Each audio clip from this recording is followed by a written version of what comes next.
Just ahead on One Detroit, a look at some of the people and places that have contributed to Detroit's rich history. We'll take you to the long-awaited ceremony honoring the city's historic Black Bottom neighborhood. Also ahead, a celebration of architect Albert Kahn's designs in Detroit.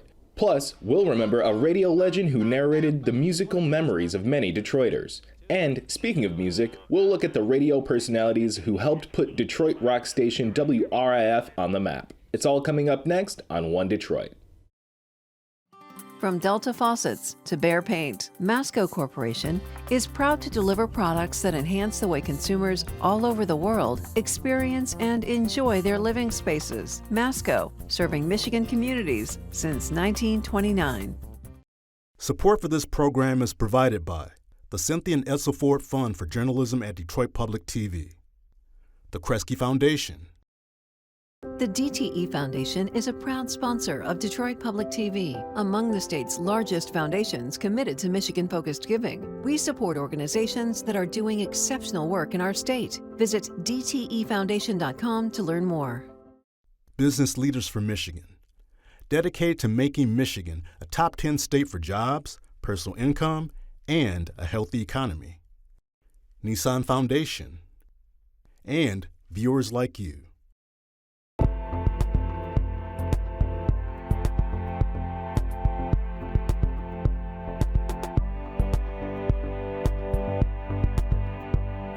On this week's One Detroit, we're celebrating the rich history of Michigan's largest city. Coming up, Albert Kahn's architectural firm in Detroit is still going strong after more than 125 years. We'll take a look at the design history behind one of Detroit's most prolific architects. Plus, we'll celebrate the life of disc jockey Robin Seymour. He was one of the pioneers of Detroit rock and roll radio and was known as the DJ that launched 1,000 hits.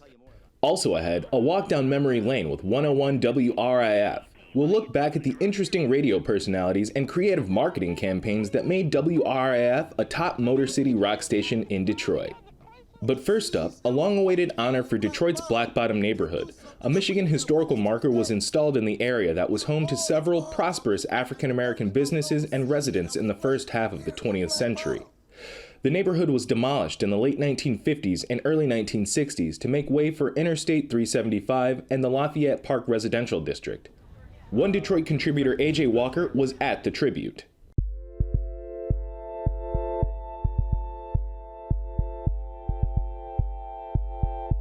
Black Bottom was demolished, Black Bottom is gone, but its magic remains, its legacy remains. And as Detroit shows the world its true resilience as a city, and we celebrate the future, we also celebrate the past, beginning today and in this moment of memorial and recognition. So we never forget and always revere what was Black Bottom. It was a moment that had been decades in the making. To remember a piece of Detroit's history, celebrating a marker that will forever memorialize the thriving, predominantly Black community that was Black Bottom. I want to be clear, acre for acre, Black Bottom is the most culturally rich, historically significant area in Michigan's history. The whole state of Michigan, not just the city of Detroit. It's everybody's history. All the seeds that was planted here in Black Bottom produced something that we bear witness to today. You're all a part of the growth and development of those seeds that was placed here in Black Bottom. People stood humbly, looking on as they witnessed firsthand a moment that meant so much to so many. I'm standing on behalf of the Michigan Historical Commission, also on behalf of the Michigan History Museum and our parent agency, the Department of Natural Resources, for this important moment. And honestly, I couldn't be more honored to have this as my assignment. Every longtime family in the city has heard stories from their parents, their great-grandparents about Black Bottom, about Paradise Valley, about the history of this city and their family. So much of what we have today came from this area. But Detroit Mayor Mike Duggan acknowledges that all of the stories about Black Bottom weren't pleasant. And there is both good and bad history. This area was wiped out, Black Bottom, largely so Lafayette Park could be built. A couple years ago, I was very proud of the fact that the name of that mayor was taken off our convention center. It's not a part of history that should be celebrated. Ray Smith, one of the founders of the Black Bottom Group, says the process to get the marker started back in 2017, and it was not an easy one. The main thing was the research in terms of making sure we got all the correct information to reflect the truth of this area. Their hard work paid off. But the legacy of Black Bottom, a thriving financial mecca filled with pioneers of its time, is not only engraved on the marker, it's etched in the hearts of those like Barbara K. Hughes Smith and Sharon Sexton. Both had family members who lived in Black Bottom. My ancestors were a part of Black Bottom, so I have a rich history of Detroiters. And some even came through the Underground Railroad here. We caught up with them outside of the celebration to hear more about their families in Black Bottom. This is my grandfather, Robert Isaac Greenidge, and he lived in Black Bottom and thrived there and made many contributions as a medical doctor. Well, I don't need a marker to remind me that Black Bottom existed, but it's great that there is a marker that people can read, because there are people who go by and read historical markers. That it's kind of like a post. Okay, we were here, we existed. But what really got to me is the fact that the mayor of Detroit even admitted that Black Bottom existed, because for so long, Black Bottom wasn't included in the maps of Detroit, was not even talked about among white people. These are pictures of my family. This is my father. Like I said, he was the one who was born and raised in Black Bottom. All these people lived in Black Bottom, except for my brother. He lived with us, and we didn't live in Detroit at the time. But all these individuals, they were all very successful at what they did. As Sharon and Barbara swap stories about the proud heritage of their Black Bottom family, they take solace in knowing that as real as these photos are, now so is the marker that commemorates Black Bottom. Detroit has an amazing design heritage, and the city's skyline reflects it. The Fisher Building, designed by Albert Kahn, is one of these historic landmarks. It's often described as Detroit's largest art object. The famed architect's legacy is reflected at the Albert Kahn Associates architectural firm, which is still going strong after more than 125 years in the city. One Detroit takes a look back at Albert Kahn's award-winning work in the story from a Detroit Public Television documentary titled Detroit Designs the World.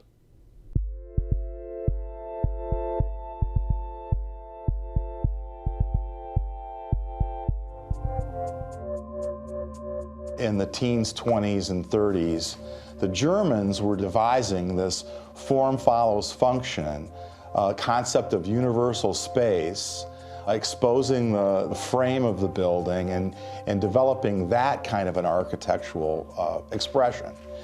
And really, while they were philosophizing about it, Albert Kahn was quietly building it.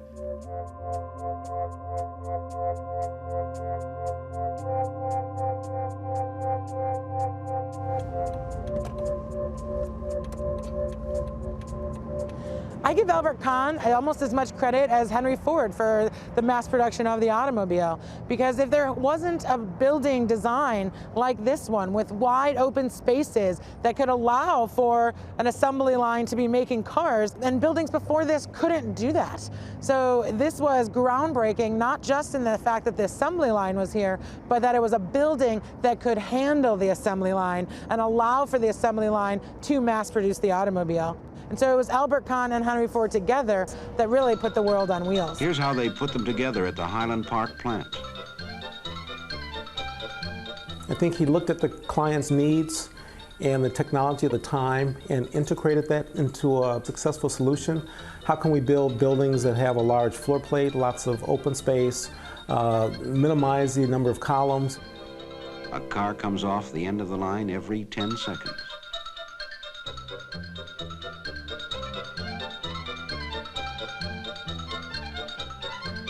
Albert Kahn, together with his brothers, developed the system of the concrete construction of the automobile plants with the wide open floor plates and the concrete columns, leaving the exterior walls to be completely open, filled in with glass, which 1903, that was very, very radical. And it allowed the auto industries to have these very large factories to hold the weight of many, many automobiles. It set the pace for how we look at modern architecture. People like Le Corbusier, Walter Gropius, they all wanted to see what these new modern factories were like, and then it very much influenced their own work. We see them then going back to Europe, taking this tenets and developing it into modernism. The idea of clean, open floor plates, the idea of concrete construction or steel construction, the idea of curtain walls. This had already been done here in Michigan. The buildings that Kahn designed made a difference in the way that Henry Ford made cars. He also saw architecture in a way of craftsmanship and American craft, and in fact designed the Fisher Building. The Fisher Building is one of the most jaw-dropping buildings in all of Detroit, and honestly, in all of the United States.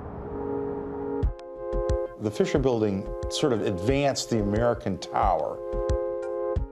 They bring the artist into the process of construction of the building. Many of the works of Kahn include artwork and sculpture, great grillages and handrails and guardrails, bronze work. And that certainly was something that Detroit contributed to. It literally is the beacon for this new center area. We're only just about 3 miles from downtown, but this was where General Motors built its empire. Right across the street from the Fisher Building, we have the original General Motors headquarters, and then the Fisher brothers built this absolute beauty right here in 1928. And many of Kahn's options for the Fisher Building were published at their time. The Empire State Building was built a couple years after the Fisher Building, and a very similar stepping form, use of stone. You can look at the detailing, you can look at the massing, and we have sketches of several of the options that Albert Kahn devised for the Fisher Building. Very similar to what was done with the Empire State Building.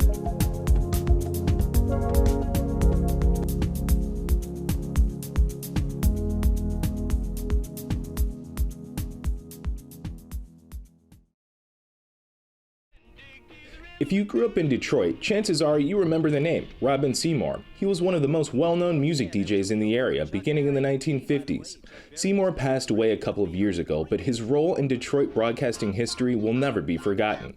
A Detroit Public Television documentary looked at Seymour's life and career.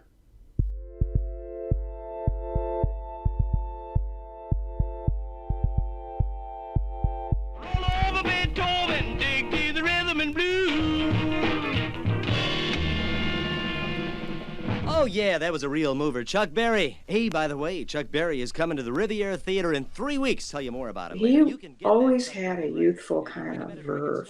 He always sounded younger than he was, and he had that effervescence to his voice. He would get you excited. For the best in pop tune favorites. He could listen to a record and say, this guy's gonna be great, or this gal's gonna be great. I had a good music sense, let me put it to you that way. No, he definitely had an ear. Occasionally he'd be wrong, but not very often. He always was good at picking out who was going to be good and who wasn't. But we always laugh because he couldn't have been that great, because when he heard Elvis Presley, he said, this guy's going to bomb. And so that was not the case. I mean, the records we were playing, I mean, I'll give you an idea. I don't even know what happened to them. I remember playing a record by an artist called Bull Moose Jackson. I love you, yes I do. And probably the first record by a black person that was ever played on a radio station in Detroit, other than, I think the only other station there that was WJLB. But I dug it, it was a sound. He knew you liked the song. It didn't matter, you know, what color their skin was to groove on the music. To be able to shift beyond what they were playing in those days, the Frank Sinatras and the Tony Bennett's, and to move that into, it was called race music at the time. It was black artists and they're on the radio.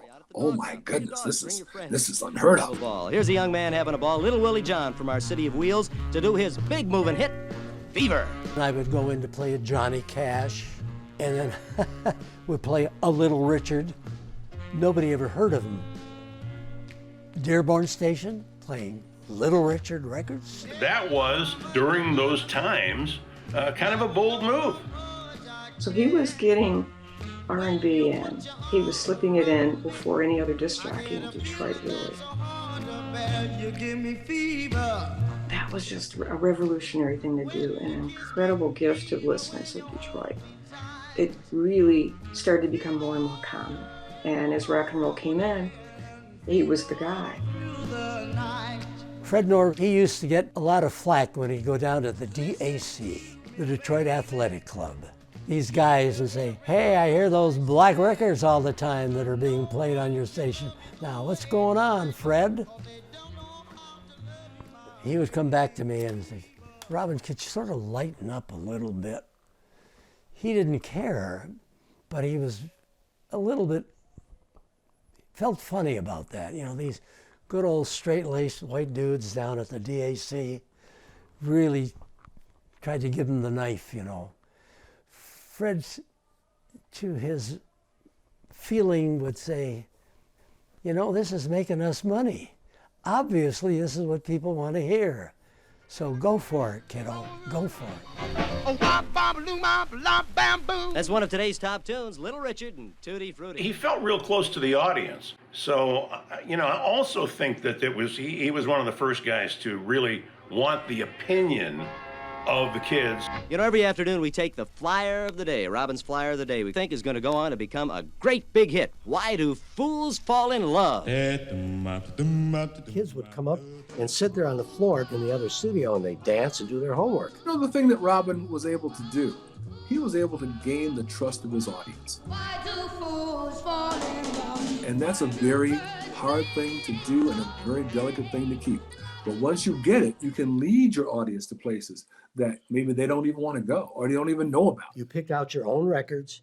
You either stood or fell on what you could bring to the audience. And I was young enough to be close enough to the teenage kids to still be thinking like them. Detroit rock station WRIF is well known for a long history of innovative radio personalities and promotions. One of the station's publicity campaigns involved a popular discount program at stores and venues around town. One Detroit senior producer Bill Kubota and broadcaster Eric Smith looked back at the history of WRIF in the Detroit Public Television documentary, Detroit Remember When, made in the Motor City.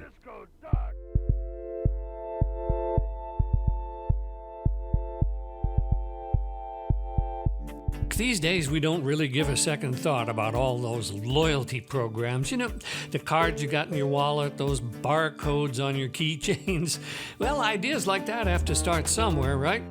And maybe it was right here in Detroit.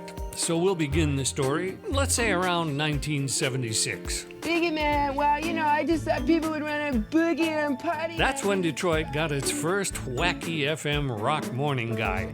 The guy who did all those crazy voices that he made up in his head over at WABX. I stumbled on Steve Dahl at ABX, and he was doing something that nobody had ever done. I didn't wake up without listening to Steve Dahl. You know, he was the one who started doing all those funny voices, doing all the funny skits. And the funny thing about Steve, he was doing these voices, right? And you could tell it was Steve doing all the voices.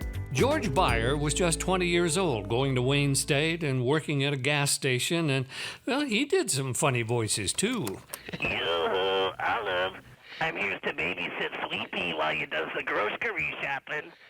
Soon Beyer turned up on the air, part-time with Dahl and talking like a pro wrestler at W4, another FM rock station. That's right. That's why they call you the Bruiser. They don't call me the Bruiser for nothing.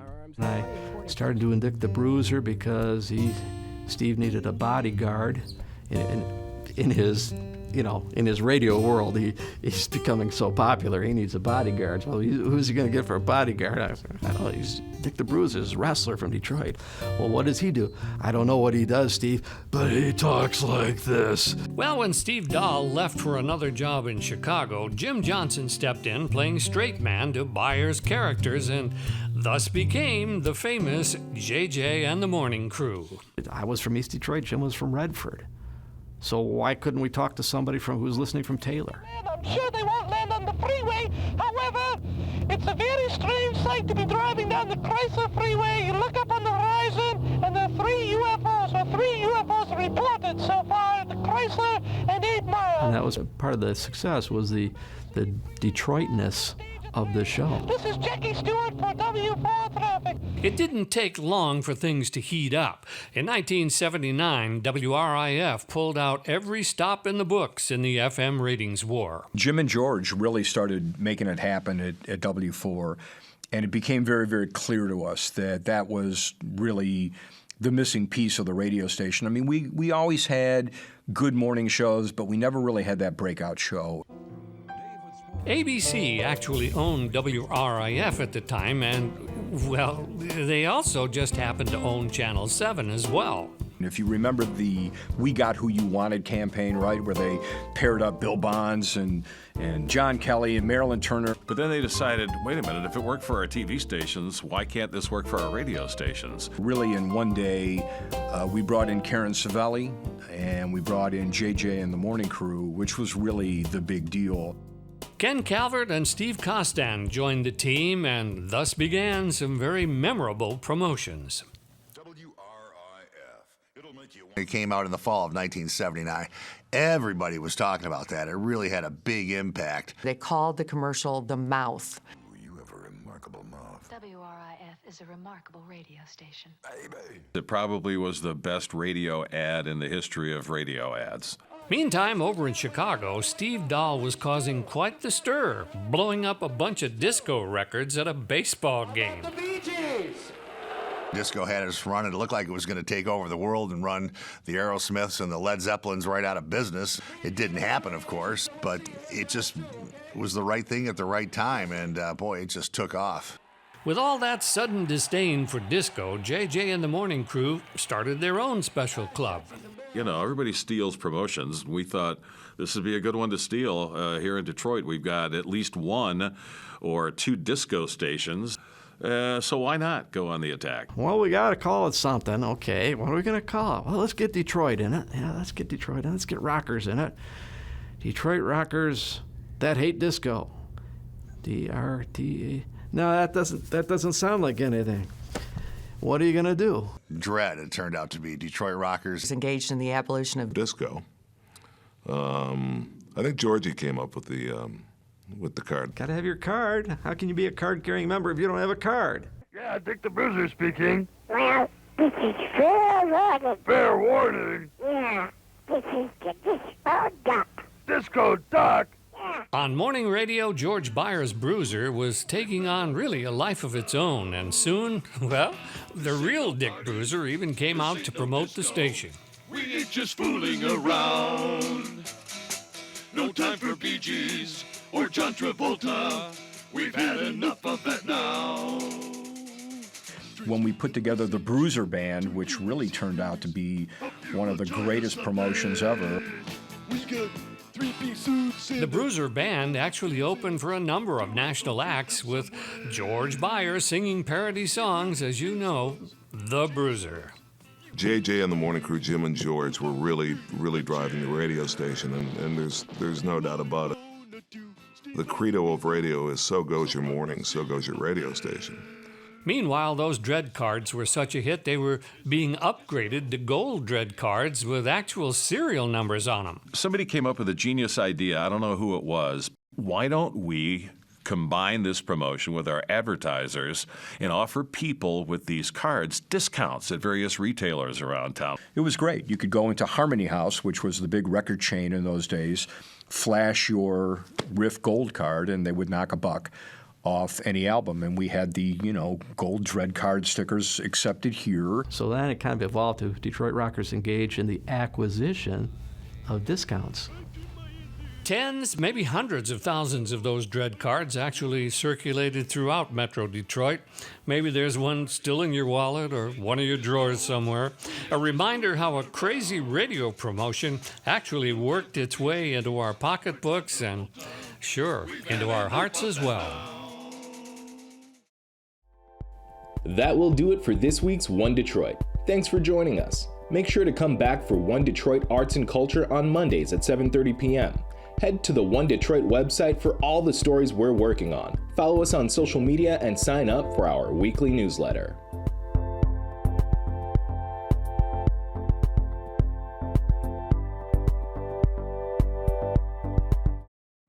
From Delta Faucets to Behr Paint, MASCO Corporation is proud to deliver products that enhance the way consumers all over the world experience and enjoy their living spaces. MASCO, serving Michigan communities since 1929. Support for this program is provided by the Cynthia and Edsel Ford Fund for Journalism at Detroit Public TV, the Kresge Foundation. The DTE Foundation is a proud sponsor of Detroit Public TV, among the state's largest foundations committed to Michigan-focused giving. We support organizations that are doing exceptional work in our state. Visit dtefoundation.com to learn more. Business Leaders for Michigan, dedicated to making Michigan a top 10 state for jobs, personal income, and a healthy economy. NISSAN Foundation, and viewers like you.